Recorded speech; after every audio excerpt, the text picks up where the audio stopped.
I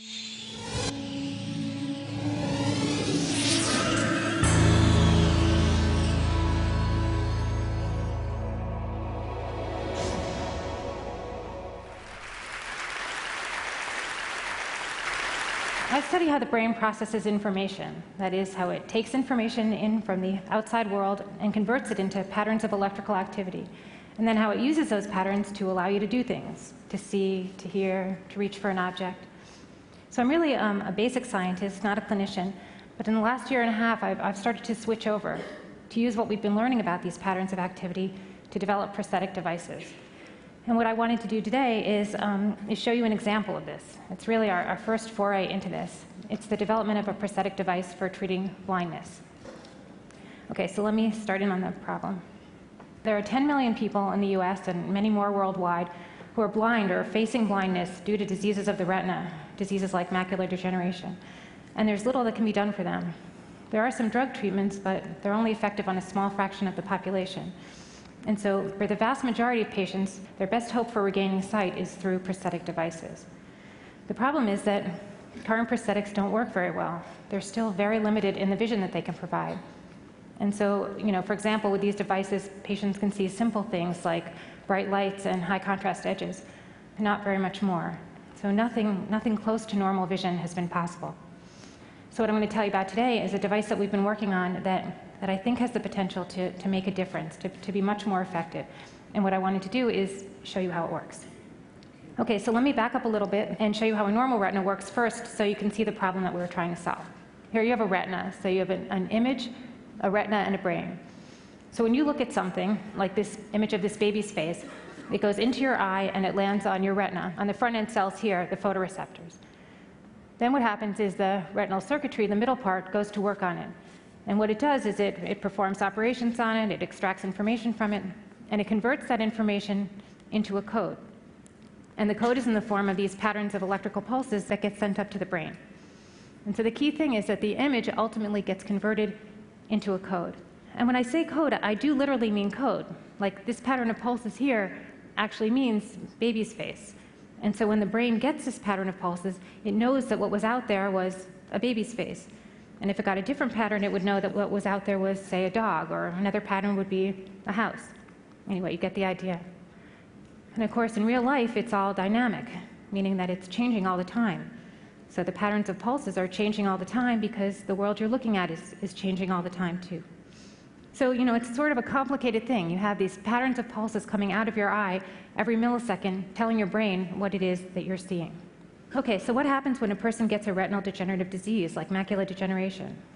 What happens is that the front-end cells die, the photoreceptors die, and over time, all the cells and the circuits that are connected to them, they die too, until the only things that you have left are these cells here, the output cells, the ones that send the signals to the brain. But because of all that degeneration, they aren't sending any signals anymore. They aren't getting any input, so the person's brain no longer gets any visual information. That is, he or she is blind. So a solution to the problem then would be to build a device that could mimic the actions of that front-end circuitry and send signals to the retina's output cells. Then they can go back to doing their normal job of sending signals to the brain. So this is what we've been working on, and this is what our prosthetic does. So it consists of two parts, what we call an encoder and a transducer. And so the encoder does just what I was saying. It mimics the actions of the front-end circuitry, so it takes images in and it converts them into the retina's code, and then the transducer then makes the output cells send the code on up to the brain. And the result is a retinal prosthetic that can produce normal retinal output. So a completely blind retina, even one with no front-end circuitry at all, no photoreceptors, can now send out normal signals, signals that the brain can understand. So no other device has been able to do this. Okay, so I just want to take a sentence or two to say something about the encoder and what it's doing, because it's really the key part, and it's sort of interesting and kind of cool. Not sure cool is really the right word, but you know what I mean. So what it's doing is it's replacing the retinal circuitry, really the guts of the retinal circuitry, with a set of equations that we can implement on a chip. So it's just math. In other words, we're not literally replacing the components of the retina. It's not like we're making a little mini device for each of the different cell types. We've just like abstracted what the retina is doing with a set of equations. And so in a way, the equations are serving as sort of a code book. An image comes in, goes through the set of equations, and out comes streams of electrical pulses, just like a normal retina would produce. Okay, so now let me put my money where my mouth is and show you that we can actually produce normal output and what the implications of this are. Okay, so here are 3 sets of firing patterns. The top one's from a normal animal, the middle one's from a blind animal that's been treated with this encoder transducer device, and the bottom one's from a blind animal treated with a standard prosthetic. So the bottom one is the state-of-the-art device that's out there right now, which is basically made up of light detectors but no encoder. So what we did was we presented movies of everyday things, people, babies, park benches, regular things happening, and we recorded the responses from the retinas of these 3 groups of animals.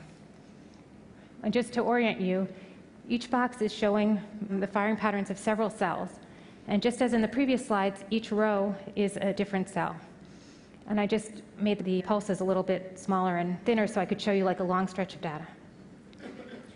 Okay, so as you can see, the firing patterns from the blind animal treated with the encoder transducer really do very closely match the normal firing patterns. And it's not perfect, but it's pretty good. And the blind animal treated with the standard prosthetic, the responses really don't. And so with the standard method, the cells do fire, they just don't fire in the normal firing patterns because they don't have the right code. How important is this? Like what's the potential impact on a patient's ability to see? So I'm just going to show you one bottom line experiment that answers this. And of course, I've got a lot of other data, so if you're interested, I'm happy to show more.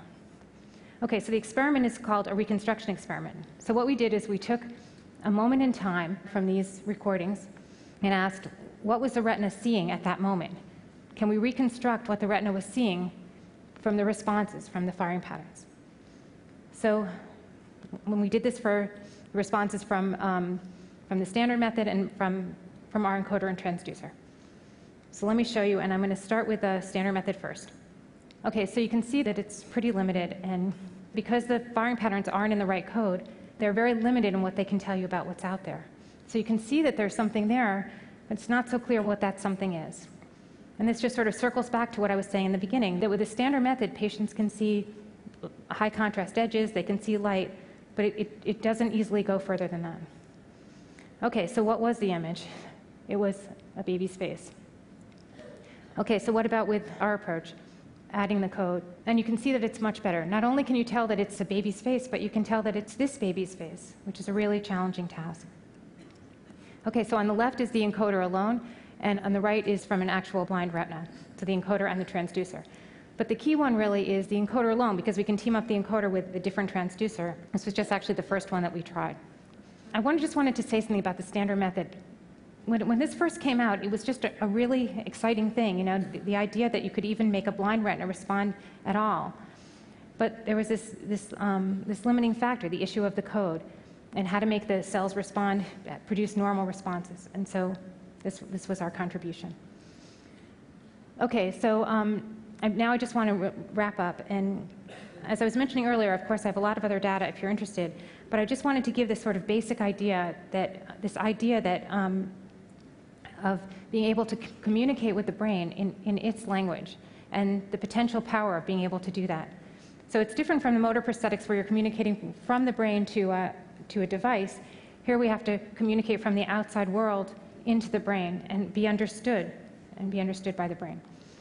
Okay, and then the last thing I wanted to sort of say really is to emphasize that the idea generalizes. So the same strategy that we use to find the code for the retina, we can also use to find the code for other areas, for example, the auditory system and the motor system. So for treating deafness and for motor disorders. So just the same way that we were able to jump over the damaged circuitry in the retina to get to the retina's output cells, we can jump over the damaged circuitry in the cochlea to get the auditory nerve, or jump over damaged areas in the cortex, in the motor cortex, to bridge the gap produced by a stroke. Okay, so I just want to end with a simple message that understanding the code is really, really important. And if we can understand the code, the language of the brain, things become possible that didn't seem obviously possible before. Thank you.